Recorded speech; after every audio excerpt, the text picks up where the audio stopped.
Növbəti çıxış üçün söz verilir Kaspiyan İnformasiya Mərkəzinin nümayəndəsinə.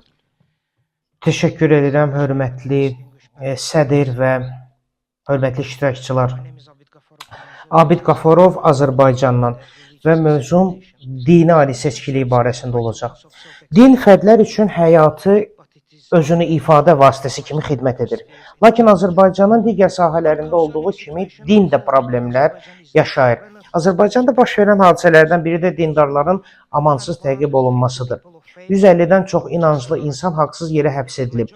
Onların əksəriyyəti narkotik alverində saxta ittihamlarla 5 ildən 12 ilə qədər həbs cəzası gözləyir. Həbs olunanların faktiki sayının daha çox olmasına baxmayaraq, ailələr təhdid altında susturulur. Bu çıxışımda mən bu həbslərin narahat edici tərəflərini işıq salmağa çalışacağam. Azərbaycan əhalisi əsasən müsəlmanlardan ibarətdir və şiyələr çoxluq edir. Qeyd edək ki, qonşumuz İran da İslam şiə inancını bölüşür, lakin diplomatik əlaqələrimiz heç də yaxşı deyil.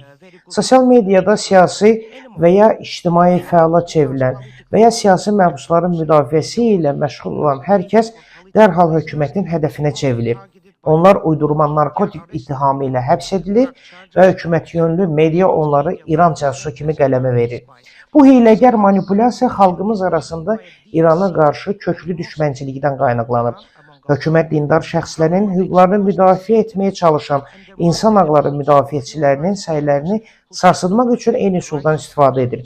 Bu müdafiəçilər də hökumət və onun geniş troll şəbəkəsi tərəfindən haqsız yerə İran cəsusları kimi damğalanır. Mən öz həbsim sonrası prosesləri yaxşı xatırlayıram. Hakimiyyət yönlü fəallar yalandan mənim işgəncələrlə bağlı araşdırmalarımın İranın sifarişi ilə aparıldığını və ya kanalımızın İran tərəfinə maliyyələşdirildiğini iddia edirlər. Bu taktika məni təcrid etmək, müdafiə və dəstəkdən məhrum etmək üçün istifadə edilirdi. Xoşbəxtlikdən bu işə yaramadı. Digər aktual məsələ icablı müsəlman qadınlara aiddir.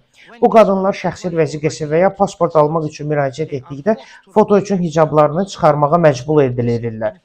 Bu təcrübə onların əsas din azadlığı hüquqlarını pozur və sərhədləri keçərkən fəsadlara səbəb ola bilər.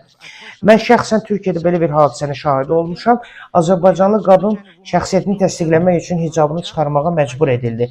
Bu haqsızlığı dayandırmaq üçün müdaxilə etdim. Amma pasport nəzarəti əməkdaşı öz ölkən sənə hörmət etmir, məndən nə gözləyirsən, deyə cavab verdi. Bu, öz ölkəmizin hörmət və din azadlığı prinsiplərini riayət etmədiyini başa düşmək üçün çox məyus edici və çox alçaldıcı bir an idi. Təşəkkür edirəm. Təşəkkür edirik çıxışınız.